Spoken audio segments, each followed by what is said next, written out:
চলো তোমাদের সামনে আজকে একটা বাঙালি থালি রেসিপি শেয়ার করা যাক। একটা বেগুন নিয়ে নিয়েছি, এটাকে ভাজা করা হবে। ভালো করে এটাকে জল দিয়ে ধুয়ে নেব। তারপরে ভালো করে এটাকে কেটে নিয়েছি। তারপরে আমড়া দিয়ে টক করব, তার জন্য আমড়াটাকে ভালো করে ধুয়ে ফেলবো। তোমাদের বাড়িতে আজকে কি রান্না হয়েছে আমাকে কমেন্টে কিন্তু জানিও, আমি নেক্সট দিন ট্রাই করব। এই যে ইলিশ মাছ, এটাকে সর্ষে ইলিশ করব, যার জন্য এটাকে ভালো করে ধুয়ে নিয়েছি। সর্ষে ইলিশ মানেই হচ্ছে বাঙালির কাছে একটা আবেগ। সব বাঙালি এটা খেতে খুবই পছন্দ করে। তারপর নুন হলুদ দিয়ে এটাকে ভালো করে মাখিয়ে রাখবো কিছুক্ষণ।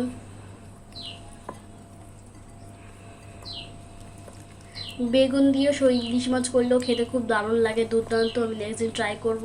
তোমরা কী কী রান্না দেখতে চাও আমাকে কমেন্টে জানিও, আমি অবশ্যই নেক্সট দিন সেগুলো ট্রাই করে তোমাদের সামনে নিয়ে আসবো। একটা লাইক আর একটা সাবস্ক্রাইব করে আমার প্রতিদিন ভিডিও বানানোর চেষ্টাটাকে আরও তোমরা উৎসাহিত করো প্লিজ, দয়া করে। তারপর ওর মধ্যে সর্ষে দিয়ে দিলাম ডাল করার জন্য। আমি আজকে করবো হচ্ছে ভেন্ডি ডাল, তার জন্য ভেন্ডিটাকে ভালো করে একটু ভেজে নেবো।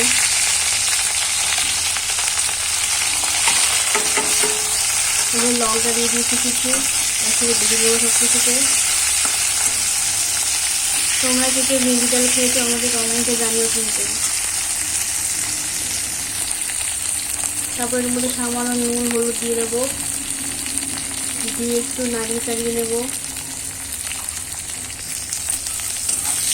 ভেন্ডি খেতে অনেকেই ভালোবাসে, যেমন আমি ভীষণই ভালোবাসি ভেন্ডি। তুমি যে রেসিপি আমাকে করে দাও না কেন, আমি সেটাই খেতে খুবই পছন্দ করি।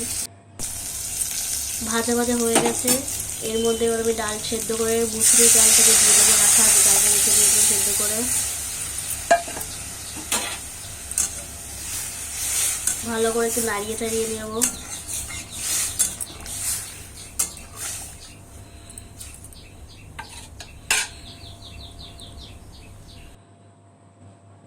ডালটা নামানোর পরে ঠিক এরকম লাগছে দেখতে।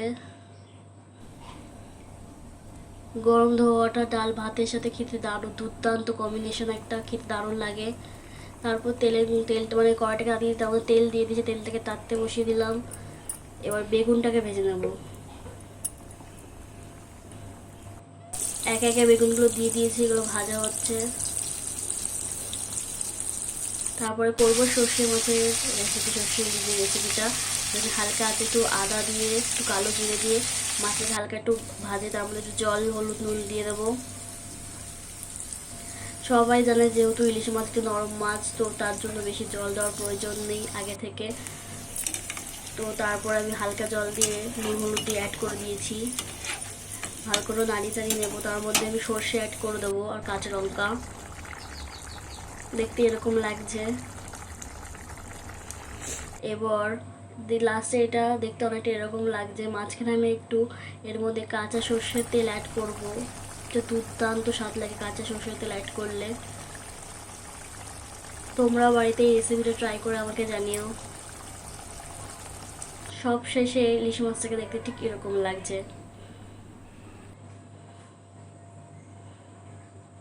আজকে আমাদের মেনু একদম কমপ্লিট।